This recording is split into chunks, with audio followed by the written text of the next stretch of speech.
coast is clear. Hi, my name is Tyson, or Ty. That's what my friends call me. This is my friend Chase's room. I'm on an undercover Christmas mission because I want to show Chase some compassion.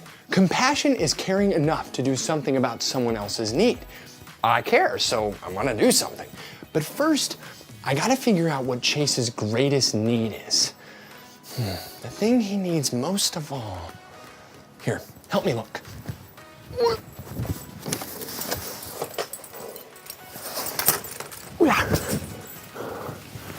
Christmas time is the perfect time to show compassion. Everyone's in a giving mood, but I want to do more than just give presents. I want to give presents that matter, you know, like, maybe Chase needs a box for all this stuff to store it in. Then he'd have room to, I don't know, store more stuff in it. No, that's probably not it. I know Chase needs his bed made. Nothing feels better at night than climbing into a freshly made bed. But is that his greatest need? I'll keep looking. Yeah.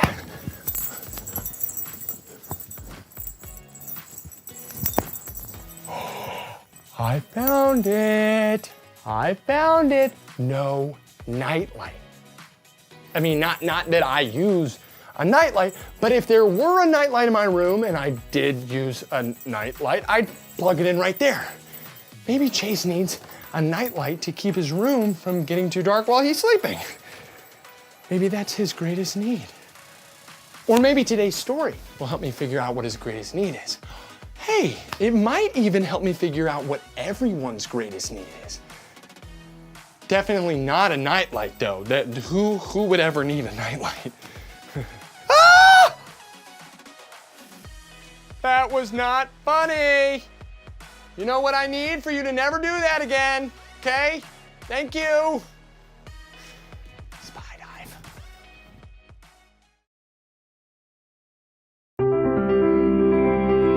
The Bible isn't just a book of random stories.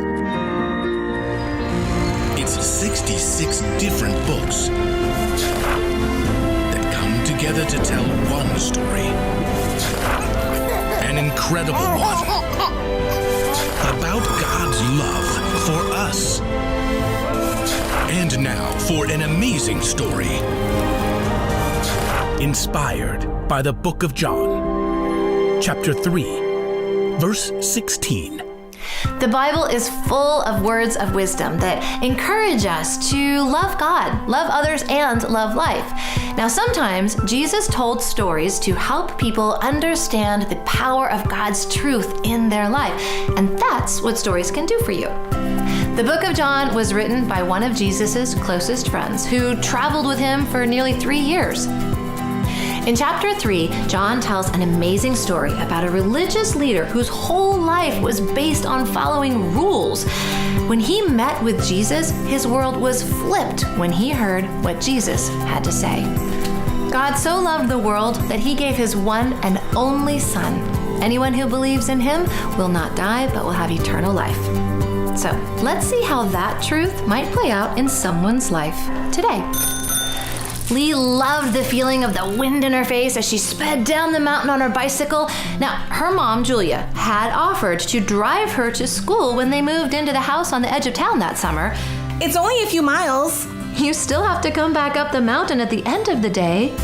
It's true that Lee did end up walking her bike back up the mountain many afternoons. But I get to see everyone that way. She waved at Mr. Pack, whose garden and greenhouse took up the entire front yard. You decorated the greenhouse with holly. Yes. You would like some tomatoes to take home? Fresh tomatoes in December? Sure thing.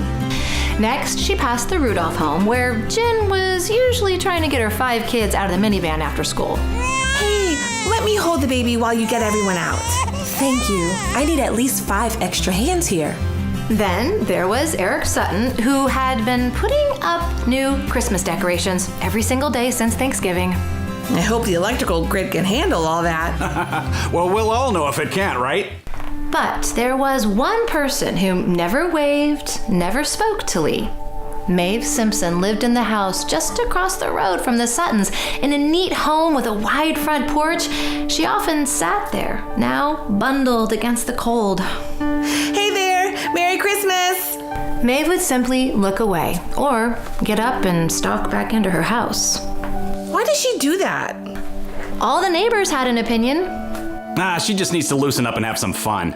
I think she needs something to do. She has lived very long. Her soul is all dried up, like last year's corn stalks. Lee considered her silent neighbor as she and her mom made cookies that evening.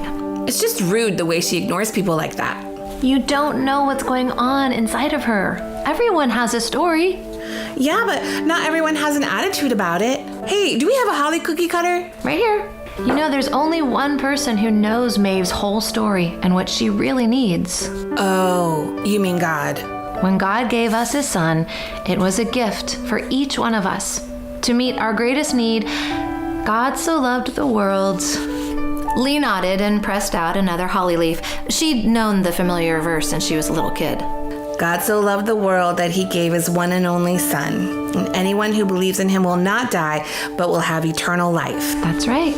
So I should just go tell her that? Do you think she'd listen to you right now? I don't know. Probably not. We listen to the people we know care about us.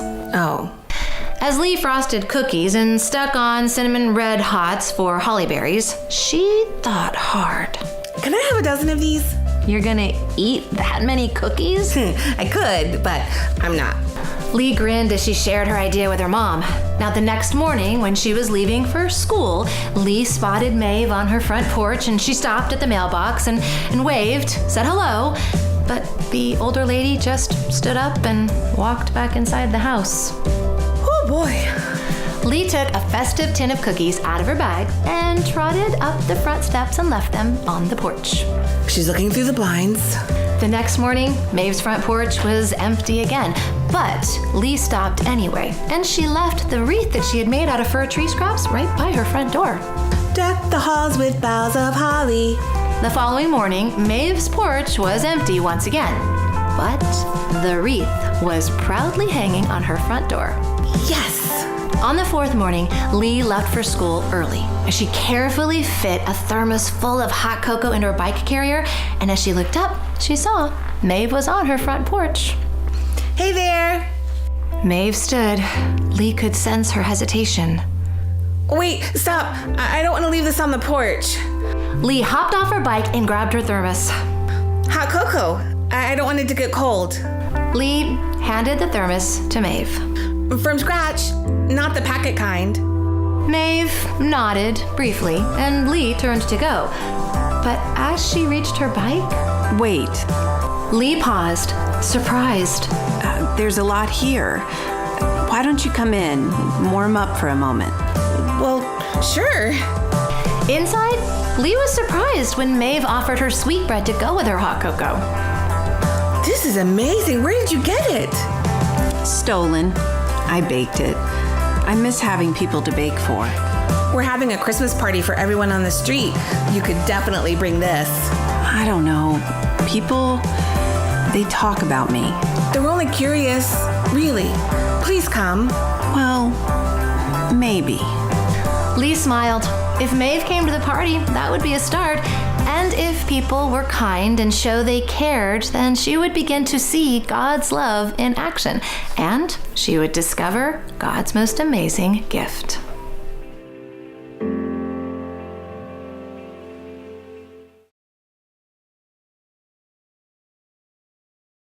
Okay, I totally get it now. Thanks to John 3:16, it's like the most famous verse in the whole Bible. It goes, God so loved the world that he gave his one and only son. Anyone who believes in him will not die but will have eternal life. God sent his son Jesus to help us with our greatest need. You see, we've got this problem. We all do things that we know are wrong. Stuff like lie, cheat, or steal. We say hurtful things, and half the time we think things that are even worse. Things like that break our relationship with God. So Jesus died on a cross to rescue us and make our relationship with God right again. And when we put our trust in him, we get to live with God forever. He met our greatest need and then some. So the one thing I learned today is this: God did something about our greatest need. That's why Christmas is such a big deal. It's the day God sent Jesus to rescue us. So Chase's number one need has already been taken care of. But that doesn't mean I can't do something about his second greatest need, which has got to be this. He's gonna need some new socks. I don't think there's a matching sock anywhere in that drawer. And plus, oh, holy sock, the holes are clearly showing. Don't worry, Chase, I got you covered. New socks coming this Christmas to a sock drawer near you. Now the question is, what do my other friends need? Let the undercover Christmas mission begin.